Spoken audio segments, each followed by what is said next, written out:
Sarah and Tom were excited. They had invited Emily and Ben for dinner, a couple they'd met at a friend's wedding. Sarah, always organized, had planned every detail, the menu, the seating arrangement, even the playlist. Tom, equally meticulous, had ensured the house was spotless. Emily and Ben arrived fashionably late, carrying a bottle of wine and a dish that looked interesting. "We hope you like spicy mango salsa," Emily announced with a wide smile. Sarah politely accepted, though it didn't quite fit her carefully curated menu. The evening began with polite conversation. Tom asked Ben about his job, while Sarah complimented Emily's dress. But subtle differences soon emerged. Emily and Ben were very casual, while Sarah and Tom were formal. Then, last Tuesday, Sarah was looking for photos from her cousin's wedding. Instead of a restaurant or a bowling alley, they decided to have it at an employee's home. There, at the bottom of the screen, was a section labeled Shared Albums. Curiosity piqued, she clicked on it, and that's when she saw them. Not just one or two, but all of them. Every single shared album she and Mark had created was still there, intact. Her heart pounded. This wasn't how it was supposed to be. They were gone. The initial sting of deleting the albums 6 months ago felt so much worse now. The college student, Mark, was visiting his grandparents.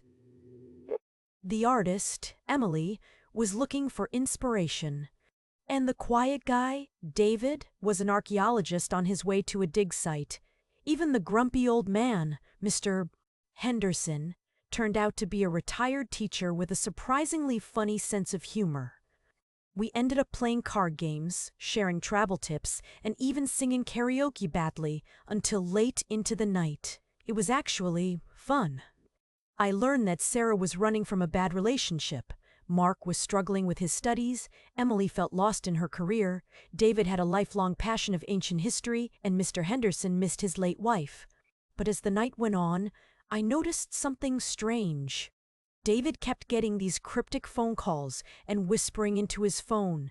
He was also packing a bag quickly in the middle of the night, sneaking out from the room.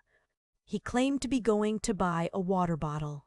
I didn't see him again that night. I can't even confirm or deny he was who he said he was. The truth was written all over her face. He didn't want to hear her excuses. He just wanted to understand why. Why would she do this to him, to them? Sarah confessed to having an affair with a colleague. She said it started as innocent flirting, but quickly escalated into something more. She claimed she regretted it and wanted to end it. But the damage was done. Mark felt like his heart had been ripped out. He couldn't believe the woman he loved, the woman he had built a life with, had betrayed him in such a profound way. He asked her to leave. Sarah packed a bag and left that night. Mark sat alone in their empty house, the silver earring still clutched in his hand. He didn't know what the future held, but he knew his life would never be the same. In the end, Mark and Sarah divorced. Mark moved to a different state and started a new job. Years later, he still sometimes wondered about the silver earring and the night he found it in the back seat. The unanswered question lingered. Was there a deeper reason for Sarah's infidelity, something beyond a simple office affair? Was it a sign of problems in their marriage he had been blind to? These questions remained, lost in the echoes of that fateful night.